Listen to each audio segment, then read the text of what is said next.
আমাদের মাথার উপরে আকাশ কিন্তু একটা নয়, আকাশ কয়টা? আল্লাযী খালাকাস সাবআ সামাওয়াতিন তিবাকা মা তারা ফি খালকির রহমানি মিন তাফাউত ফারজি'ল বাসার হাল তারা মিন ফুতুর সুম্মা রজি'ল বাসারা কাররাতাইনি ইয়ানকালিব ইলাইকাল বাসারু খাসিআন ওয়া হুয়া হাসীর। আল্লাহ বলছেন তোমাদের মাথার উপরে আমি 7টা আকাশ ঝুলিয়ে রেখেছি। এক একটা আকাশ, দুনিয়া থেকে প্রথম আকাশ 500 বছরের রাস্তা, আবার প্রথম আকাশ থেকে দ্বিতীয় আকাশ 500 বছরের রাস্তা, আবার এক একটা আকাশ এত মোটা, দুনিয়া থেকে 500 বছর রাস্তা যেভাবে অতিক্রম করলে যত দূরত্ব, এটা মোটা হচ্ছে দ্বিতীয় আকাশ এত মোটা। তাহলে বুঝেন এক একটা আকাশের কি অবস্থা। আল্লাহ তাআলা প্রথম যে আকাশটা মিন হাদিদ, তিনি লোহা দিয়ে তৈরি করেছেন প্রথম আকাশ। দ্বিতীয় আকাশ মহাসিন, এক ধরনের হলুদ পাথর দিয়ে দ্বিতীয় আকাশ তৈরি করেছেন। তৃতীয় যে আকাশটা রূপা দিয়ে আল্লাহ তৈরি করলেন। চতুর্থ যে আকাশ স্বর্ণ দিয়ে আল্লাহ তৈরি করেছেন। এরপরে পঞ্চম যেটা ইয়াকুত পাথর দিয়ে আল্লাহ তৈরি করেছেন। মিন মারমালাতিল বায়দা, এক ধরনের মরমর পাথর দিয়ে আল্লাহ সপ্তম আকাশকে থরে থরে তিনি সাজিয়েছেন। আল্লাহ বললেন ইদাস সামাউ ফাতারাত, সেদিন তোমাদের মাথার উপরে আসমানটা ফেটে যাবে। ইন ফাতারাত, বিদীর্ণ হয়ে যাবে। যেদিন, যেই মুহূর্তে তোমাদের মাথার উপরে সূর্য ঝুলানো এই আকাশটা চূর্ণ বিচূর্ণ, ধুলিত বিধুলিত, একাকার মেকাকার হয়ে পৃথিবীতে চড়ে পড়বে। ইদা সামাউ ফাতারাত, পৃথিবীর অবস্থাটা কেমন হবে? আল্লাহ বলছেন ইয়াউমা নাতমিস সামা আকাতাইয়িস সিজিল্লি লিল কুতুব, সেদিন লিখিত দপ্তরের ন্যায় খাতাকে যেভাবে একটার সাথে একটা রাখা হয়, পুরো পৃথিবীটাকে আল্লাহ তাআলা গুটিয়ে ফেলবেন। এরপরে ফাইদা বারিকাল বাসার ওয়া খাসাফাল কমারু ওয়া জুমিআশ শামসু ওয়াল কমার, চক্ষু যখন স্থির হয়ে যাবে, চাঁদ এবং চাঁদ তার আলো হারিয়ে ফেলবে, যখন আকাশটা ঝুলে পড়বে। এরপর আল্লাহ তাআলা বলেন ওহুমিলাতিল আরদ ওয়াল জিবাল ফাদুক্কাতা দাক্কাতাও ওয়াহিদা, জমিন আর পাহাড়গুলো উৎক্ষিপ্ত হবে এবং এক ধাক্কায় সব টুকরো টুকরো হয়ে যাবে। ইদাস সামাউ ফাতারাত, এই দুনিয়াতে 3টা ফু দিয়ে দেওয়া হবে। প্রথম ফুৎকার হচ্ছে নাফকাতুল ফিদা, তামাম দুনিয়ার সব প্রকৃতি লণ্ডভণ্ড হয়ে যাবে, আকাশ তো চূর্ণ বিচূর্ণ হয়ে যাবে। দ্বিতীয় যেটাকে বলা হয় নাফকাতুস সাইক, যখন ফু দিয়ে দেওয়া হবে তামাম দুনিয়াতে যত মানুষ জীবিত ওই সময় থাকবে সবাই মরে যাবে। এরপরে নাফকাতুল কিয়ামা, আরেকটা ফুৎকার দিয়ে দেওয়া হবে, যে যে কবরে আছে কবর থেকে সবার হাসরের মাঠের দিকে দৌড়ানো শুরু করে দিবে। আল্লাহ বললেন ইদাস সামাউ ফাতারাত, যখন আকাশ ফেটে যাবে। এরপরে ওয়া ইদাল কাওয়াকিবু ইনতাসারাত, যখন তারকারা চারদিক থেকে বিক্ষিপ্ত হতে থাকবে। উশিঙ্গা যখন ফু দিয়ে দেওয়া হবে তখন আল্লাহ অবস্থা বললেন ওয়া ইদাল কাওয়াকিবু ইনতাসারাত, সে আসমান যখন পাটল ধরবে, সে সমস্ত সৃষ্টির মহাকাশ এবং গ্লাসকি যে সিস্টেম আছে সবগুলো ধাক্কা পড়ে তারকাগুলো জমিনে সব ছিটকে পড়বে।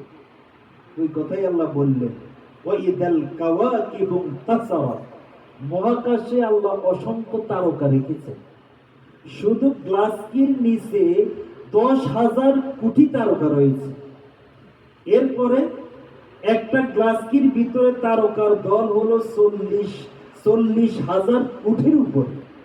এই অসংখ্য তারকা যখন সিংহায় ফুঁক দিয়ে দেওয়া হবে, সমস্ত তারকা জমিনে ছিটিয়ে পড়বে। ওই কথাই আল্লাহ বললেন ওয়া ইদাল কাওয়াকিবু ইনতাসারাত, যখন তারকা চারদিক থেকে বিক্ষিপ্ত হবে। এরপর আল্লাহ বললেন ওয়া ইদাল বিহারু ফুজ্জিরাত, যখন সমুদ্র ফাটিয়ে ফেলা হবে, আর সাগরগুলোর মধ্যে বিস্ফোরণ ঘটবে, তাফজির হবে।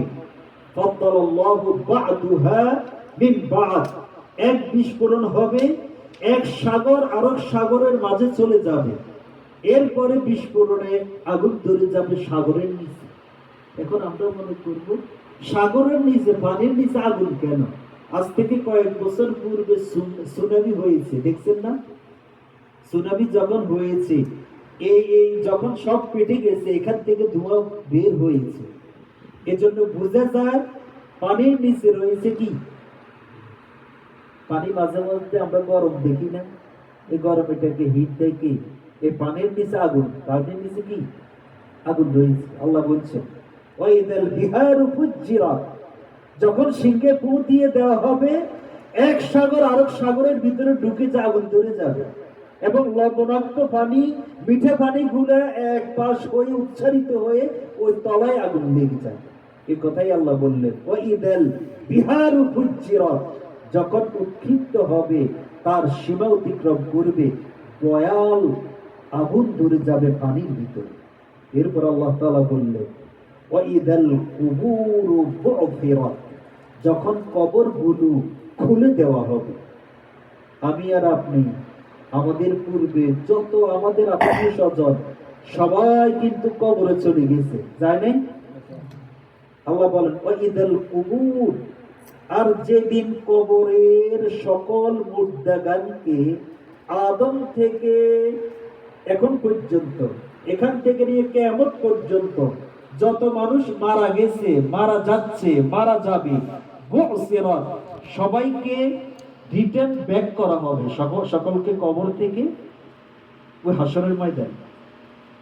এই কথাই আল্লাহ বললেন ওয়াইদাল কুবুরু, যখন কবরগুলো পেটে যাবে, সমস্ত মানুষ ওই হাসরের মাঠের দিকে কি করবে? এই আয়াতে কারিমা যখন নাজিল হয়েছে, আবু জেহেল দারুন নাদওয়ায় বসলেন। বসার পরে বললেন মুহাম্মদ সাল্লাল্লাহু আলাইহি ওয়াসাল্লাম যে কবরের কথা বলে, হাসরের কথা বলে, আমাদেরকে যে উঠে লাগবে, আমরা যখন কবরে আমরা থাকবো, মুহাম্মদ সাল্লাল্লাহু আলাইহি সাল্লাম আল্লাহ যতই আমাদেরকে ডাকে, আমিও উঠবো না, তোমরা উঠবে না। যদি আমরা না উঠি তাহলে বিচার আর টিচার কি?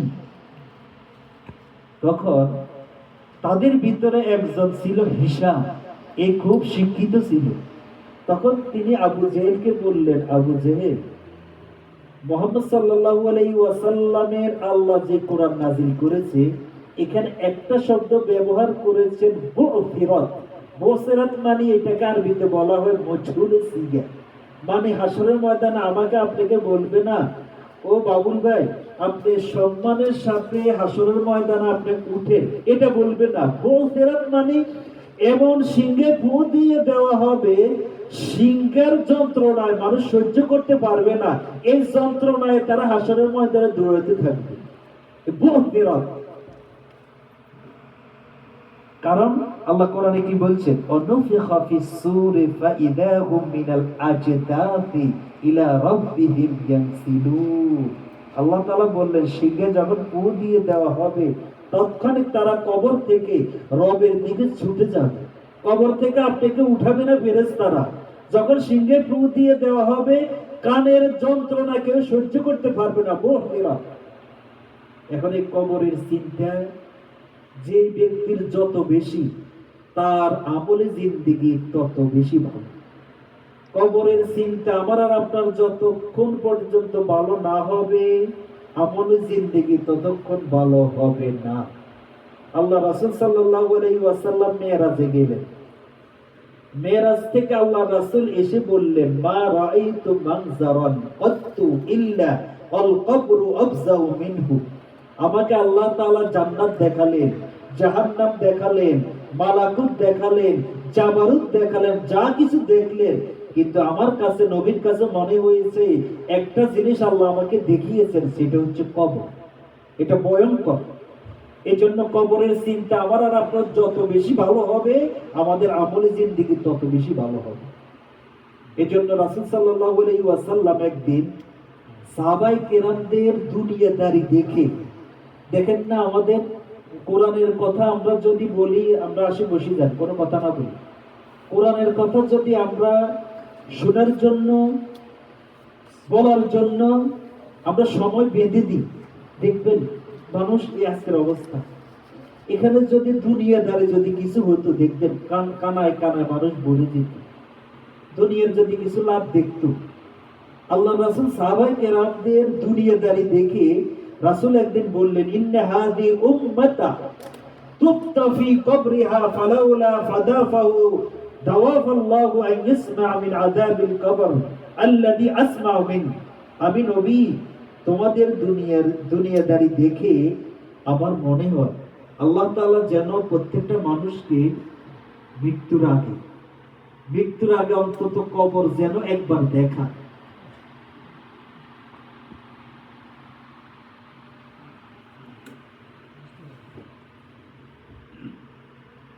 আল্লাহ রাসূল বললেন, আমার উম্মতদের দুনিয়াদারি দেখে আমার মনে হচ্ছে আল্লাহ তাআলা যেন প্রত্যেকটা মানুষকে যেন কবরের আযাব দুনিয়াতে থাকা অবস্থায় একবার দেখা।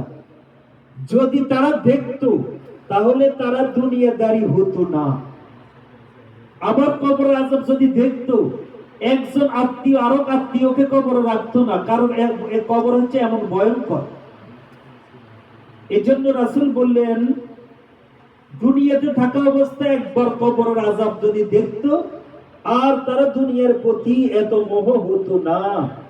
সূরা আল-হাকুমুত তাকাসুরের ভিতরে আল্লাহ বললেন, আল-হাকুমুত তাকাসুর হাত্তা যুরতুমুল মাকাবির। দুনিয়ার আধিক্যতা মানুষকে গাফিল করে ফেলেছে। মানুষের এই গাফলতি কমবে না, হাত্তা যুরতুমুল মাকাবির, যতক্ষণ পর্যন্ত না তারা কবরে না যায়।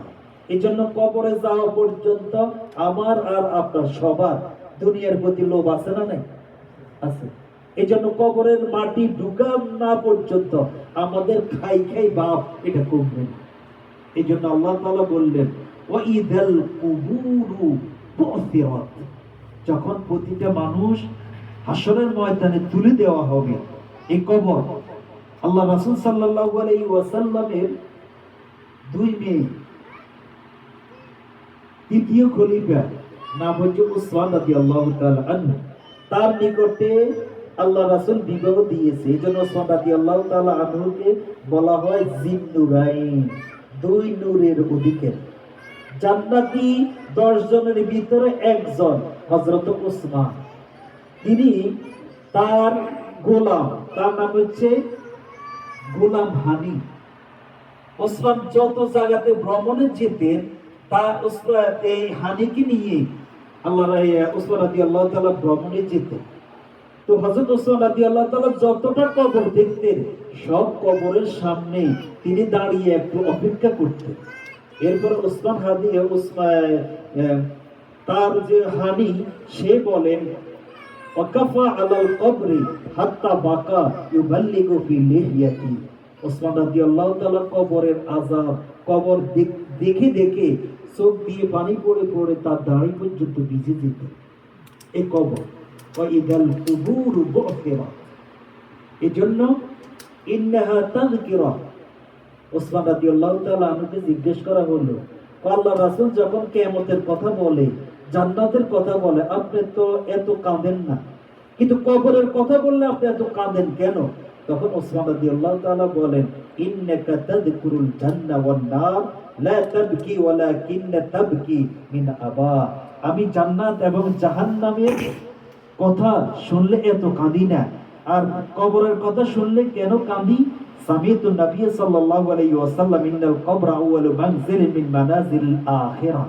আখিরাতের যত পদক্ষেপ কবরের পরে মৃত্যু, মৃত্যুর পরে আপনাকে আমাকে রাখা হবে কোথায়? কবরে। এখন ইন্নাল কবরা আউয়ালু মানজিল, পরকালের যত পদক্ষেপ আছে, প্রথম পদক্ষেপ হলো কবর।